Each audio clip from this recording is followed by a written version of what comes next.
가스성공전략 2부의 문을 활짝 열겠습니다. 어제는 연기금이 끌고 외국인이 밀어서 장이 올라갔었는데 오늘 사상 최고가를 찍은 날 결국 종가 기준 3개 주체가 모두 다 사진 않았습니다. 장 막판 결국 개인마저 던지면서 외국인만이 이끈 장이 되고 말았는데요. 그도 그럴 만한 것이요. 외국인이 결국 현물을 3,500억 이상이나 사줬습니다. 꽤 괜찮은 규모의 매수 강도였다는 평가 받고 있고 무엇보다 화학주를 굉장히 많이 사면서 특히나 S-오일의 경우에는 12%나 급등했습니다. 실적 따라 희비도 엇갈렸는데요. 자세한 얘기 시황센터 가서 듣고 오죠. 네, 시황센터입니다. 1월 27일 목요일장 마감했습니다. 앞서 뉴욕 증시가 3대 지수 모두 상승으로 마감하면서 분위기를 조성해주자 국내 증시, 양증시 모두 상승으로 마감됐는데요. 코스피는 내친 김에 장중 최고가도 경신하는 모습이었습니다. 자세한 내용 코스피부터 확인해 보겠습니다. 오늘 코스피는 4포인트 오르면서 2115포인트에서 상승 마감됐습니다. 오늘 출발 또한 이 부분에서 출발했는데요. 장 초반에는 세 주체 모두 매수하면서 장중 최고가였던 2121포인트까지 오르기도 했습니다. 하지만 기관이 매도 전환한 가운데 프로그램 쪽에서 매물도 나오면서 오전 한때는 잠시 하락 전환하기도 했는데요. 하지만 외국인 쪽에서 꾸준하게 매수 물량을 확대해 나가면서 2110선 중반까지는 유지해주는 모습이었습니다. 오늘 수급 내용도 살펴보겠습니다. 외국인이 이끌어주고 있는 가운데 개인 쪽에서는 힘을 보태는 정도였습니다. 오늘장 외국인 쪽에서 3,400억 원 정도, 개인 쪽에서 260억 원 정도 매수이 나타났고요. 기관 쪽에서는 투신권을 중심으로 1,600억 원 정도의 매도세가 나타났습니다. 이어서 코스닥도 한번 살펴보겠습니다. 이틀 연속으로 상승했는데요. 3.9포인트 오르면서 528포인트에서 마감됐습니다. 오늘 출발 또한 527포인트 이 부분에서 출발을 했는데요. 최근 흐름 꾸준하게 유지했습니다. 좁은 보폭 유지하면서 차분한 상승을 유도하는 모습이었는데요. 어제보다 한 계단 상승하면서 527포인트와 528포인트 사이에서 횡보했습니다. 수급 내용 살펴보도록 하겠습니다. 기관이 여전히 매도했지만 외국인이 버팀목이 돼주는 모습이었는데요. 오늘장 외국인 쪽에서는 430억 원 정도 매수 우위가 유지됐고요. 개인 쪽에서 240억 원, 기관 쪽에서 170억 원 정도 파는 모습이었습니다. 이어서 외환시장으로 가보겠습니다. 오늘 원달러 환율은 1원 60전 내리면서 1114원 40전에서 하락 마감이 됐는데요. 앞서 미국 FOMC에서 국채 매입을 지속하겠다라고 발표를 하면서 달러화가 약세를 보였고요. 이에 원달러 환율도 하락 압력을 받은 것으로 풀이됩니다. 장중에는 주식시장에서 외국인들이 꾸준하게 순매수세를 지속하면서 역시나 낙폭을 유지하는 모습이었는데요. 어제보다 한 계단 내려와서 1114원대에서 마무리가 됐습니다. 네, 이어서 유가증권 시장 시총 상위 종목들의 움직임도 살펴보겠습니다. 오늘 삼성전자가 또다시 사상 최고가를 경신했습니다. 장중에는 100만 2천원대까지 올랐는데요. 약보합에 마감이 됐습니다. 오늘 실적 발표한 현대차는 0.7% 하락했고요. 실적 발표를 앞두고 있는 현대모비스 역시 약세였습니다. 현대중공업은 사상 최고 실적 기대감에 2% 오늘까지 상승 흐름을 지속했습니다. 네, 금융지주사들이 약세를 보이면서 신한지주와 KB금융이 1%대에서 약보합으로 마감이 됐습니다. SK이노베이션은 오늘 4.7% 큰 폭으로 오르는 모습이었습니다. 이어서 코스닥도 한번 살펴보겠습니다. 셀트리온이 0.2% 상승했고요. 오늘 호실적을 발표한 서울반도체가 6% 가까이 올랐습니다. CJ오쇼핑도 2.6% 올랐습니다. 네, SFA가 오늘 나흘 만에 하락 전환했습니다. 3% 가까이 하락하는 모습이었고요. GS홈쇼핑은 외국계 증권사 통한 매수 주문에 2.5% 오르면서 반등에 성공했습니다. 네, 이어서 특징 테마주 한번 살펴보겠습니다. 오늘 유독 강했던 업종이 석유화학주였습니다. 정유주의 강세 속에 상승 흐름을 지속하는 모습이었는데요. 외국인 쪽에서 러브콜을 보냈습니다. 네, SK이노베이션이 4.7% 올랐습니다. 호남석유와 금호석유, 하나케미칼까지 모두 신고가 경신했고요. GS와 S-오일 마찬가지였습니다. 오늘 호실적을 발표한 S-오일은 11% 급등하는 모습이었습니다. 네, 뿐만 아니라 오늘 조선주들도 상승 흐름을 지속하는 모습이었습니다. 수주와 실적 호재의 상승 흐름 지속했는데요. 오늘자 현대중공업이 사상 최대 실적 기대감에 2% 상승 흐름을 지속했고요. 대우조선해양이 3% 가까이 올랐습니다. 한진중공업도 1%대 상승했습니다.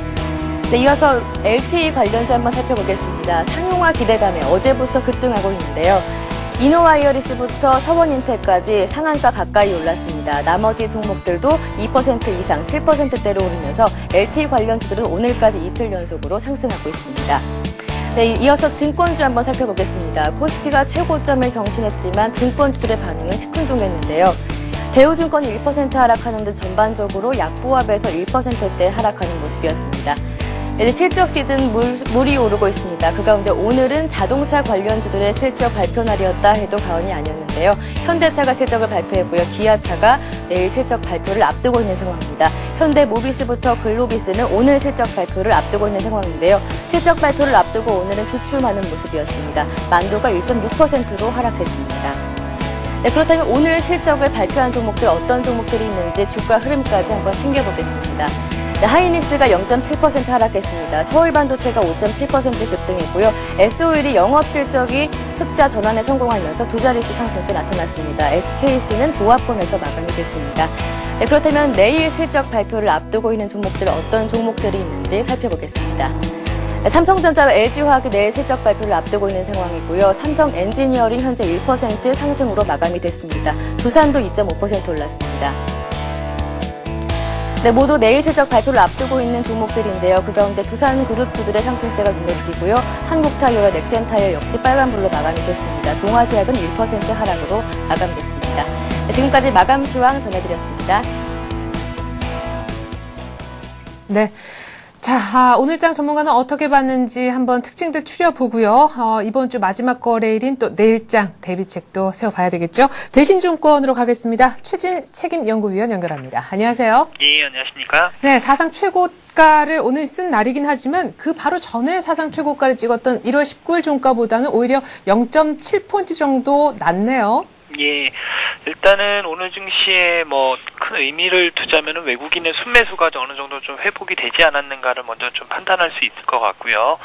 일단 국내 증시 같은 경우에는 나흘 연속 상승하면서 일단은 2100선에서 지지를 확인했다는 것에 일단은 안도를 해야 될 것으로 판단이 되고 있습니다. 다만 그 2100선 위에서 지수 부담감에 따른 경계 심리하고 그 일부 차익 실현 물량에 따라서 지수는 강보합권에서 상승 탄력이 둔화되는 모습이었고요.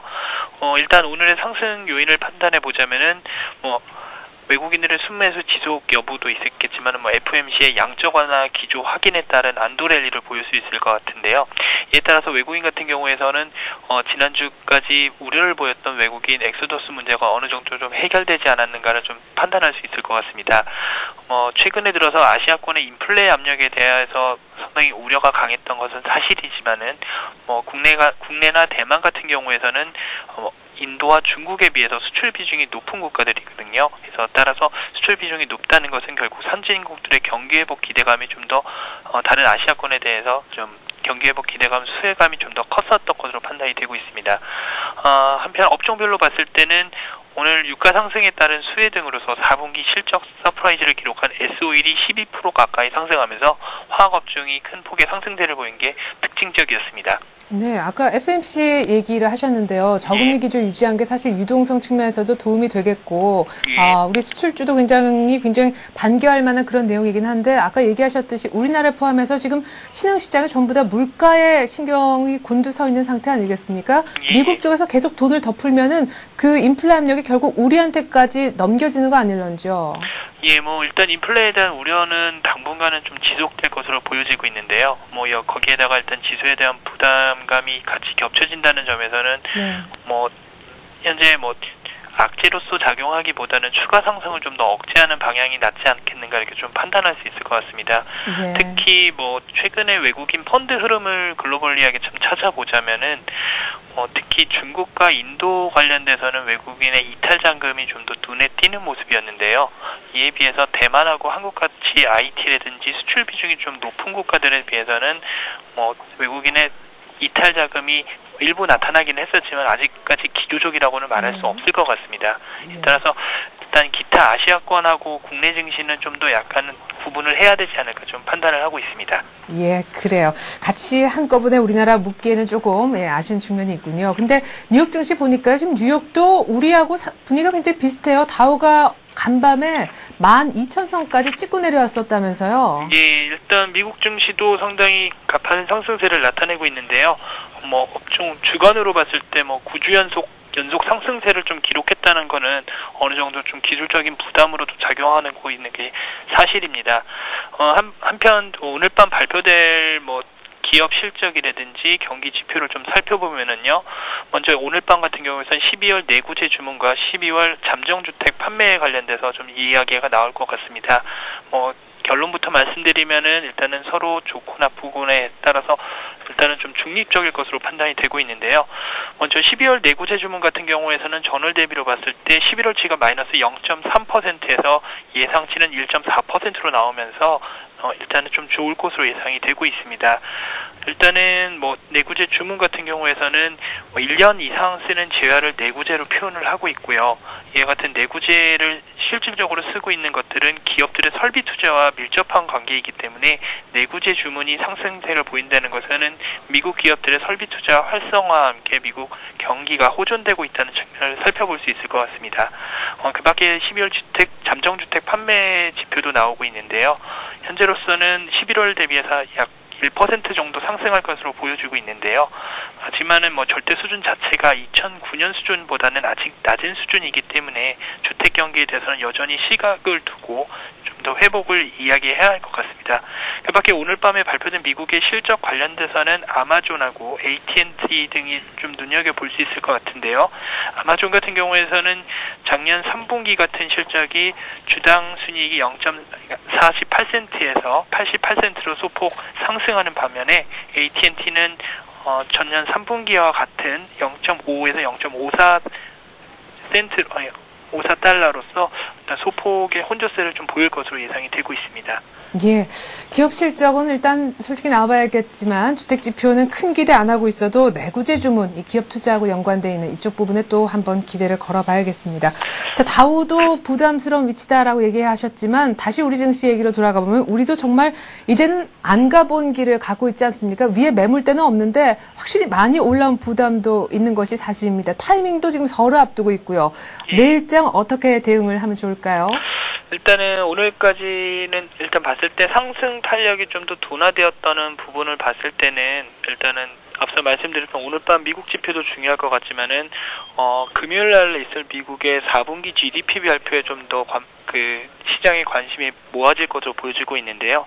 일단 3분기까지 2%의 성장세를 보였다면은 현재 컨센서스로서는 약 3% 이상의 성장세를 나타날 것으로 보여지고 있습니다. 따라서 최근 나타났었던 미국 경기에 호전에 관련된 기대감들은 일단 어느 정도 이번 주 증시에 반영이 됐을 것으로 판단이 되고 있고요. 일단 이러한 경기와 관련된 지표들은 일단 호재로서의 기대는 어느 정도 반영되어 있기 때문에 오늘 이후로서는 좀 더 상승 탄력이 좀 눈치 보기 장세가 이어지지 않을까 예상을 하고 있고요. 이와 관련돼서 그렇다면 현재 최근에 나타났었던 대형주가 어느 정도 좀 탄력성이 둔화되지 않겠는가라는 좀 판단을 할 수 있을 것 같습니다. 이에 따라서 업종군 순환매를 좀 더 예상을 할 수 있을 것 같고요. 한편 2월 같은 경우에서는 일단은 이런 분위기가 좀 더 이어질 것으로 보여지고 있어서 일단 업종군 순환매 속에서도 좀 중소형주 중에서 실적 우량주를 좀 찾는 노력이 필요할 것으로 판단이 되고 있습니다.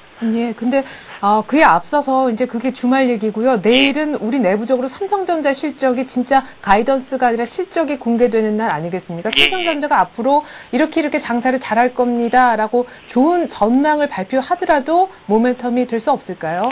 글쎄요, 일단은 지난 분기 발표한 실적하고 예비 실적하고 대비해서도 중요하시겠지만 말씀하신 바대로 향후 실적에 대한 전망도 상당히 중요할 것 같습니다. 근데 최근에 반도체 D램이라든지 업황과 디스플레이 업황에 대해서 좀 긍정적인 측면도 있지만은 일부분은 좀 더 살펴봐야 할 것이 있을 것으로 판단이 되고 있고요. 일단 가격 부담 자체가 장중 100만 원을 2번 돌파 시도를 했었지만은 이와 관련된 이야기도 좀 관심 있게 봐야 될 것으로 판단이 되고 있습니다. 예.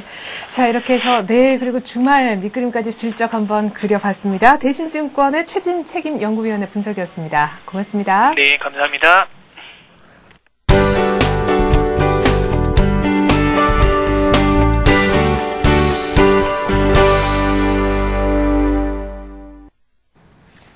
이 시각 주요 뉴스입니다. 지난해 경상수지가 역대 4번째로 많은 흑자를 기록하면서 13년째 흑자 기조를 유지한 것으로 나타났습니다. 한국은행의 오늘 발표에 따르면 지난해 경상수지 흑자 규모는 2009년보다 45억 8천만 달러 감소한 282억 1천만 달러를 기록했습니다. 경상수지가 큰 폭 흑자를 기록한 것은 수출이 잘 됐기 때문으로 특히 반도체와 승용차는 사상 2번째로 많은 흑자 규모를 나타냈습니다. 한국과 미국은 지난달 합의한 자유무역협정 추가 협상 결과에 대한 조문화 작업을 완료했으며 내달 중순쯤 공식 서명할 예정이라고 외교통상부가 오늘 밝혔습니다. 이번 추가 협상 합의 결과는 한미 FTA와 직접 관련된 사항을 담은 1개 서한과 2개 합의 의사록으로 구성됐습니다. 쟁점이 됐던 자동차 연비 기준과 미국 내 한국 업체 근로자의 비자 유효기간 연장 문제는 별도의 합의 의사록으로 작성했다고 외교통상부가 설명했습니다. 한미 양국의 합의 문서는 다음 달 서명 직후 공개됩니다. 이 대통령은 오늘 청와대에서 정병국 문화체육관광부 그리고 최준경 지식경제부 장관을 공식 임명했습니다. 이 대통령은 임명장을 수여한 뒤 두 장관 모두 전문성이 있고 경험도 있기 때문에 업무 성과를 크게 내달라고 말했다고 청와대가 전했습니다. 오늘 임명장을 받은 두 장관 가운데 최 장관의 경우는 민주당의 반대로 인사청문회 경과 보고서가 채택되지 못했습니다. 이 대통령은 지난 25일 최 장관의 인사청문 경과 보고서를 재송부해달라는 요청서를 국회에 제출했으며 재송부가 이루어지지 않자 임명권을 행사했습니다. 민주당은 최 장관 임명에 대해 국민을 무시하는 오기 정치라고 반발했습니다.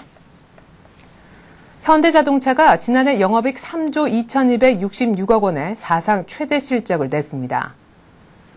현대차는 오늘 여의도의 한국거래소에서 기업 설명회를 갖고 지난해 173만 700대를 판매해 매출 36조 8천억 원과 영업이익 3조 2,266억 원, 당기순이익 5조 2,670억 원의 경영실적을 달성했다고 발표했습니다. 현대차의 지난해 실적 가운데 매출은 2009년 대비 15.4% 늘어났고 영업이익은 44.4% 증가했습니다. 당기순이익은 무려 77.8% 늘어난 것으로 연간 순이익이 5조를 넘은 건 기록적인 성과로 평가받고 있습니다. 네, 이상 1월 27일에 보내드릴 라스트 성공 전략 마치겠습니다. 코스피가 사상 최고치를 경신했지만 이제 미국에서 나올 모멘텀은 다 나왔다는 전문가의 평가도 있습니다. 이런 가운데 내일은 삼성전자의 진짜 4분기 실적 발표가 있는데요. 지금 챙겨보니까 내일 오전 9시 반쯤에 결과가 나올 거라고 합니다. 뚜껑이 열린 다음 30분 정도 흐르면 삼성전자 실적 발표 뉴스 꼭 챙기셔야 될 것 같습니다. IT주들의 흐름도 기대가 되네요. 전 내일 다시 오겠습니다. 고맙습니다.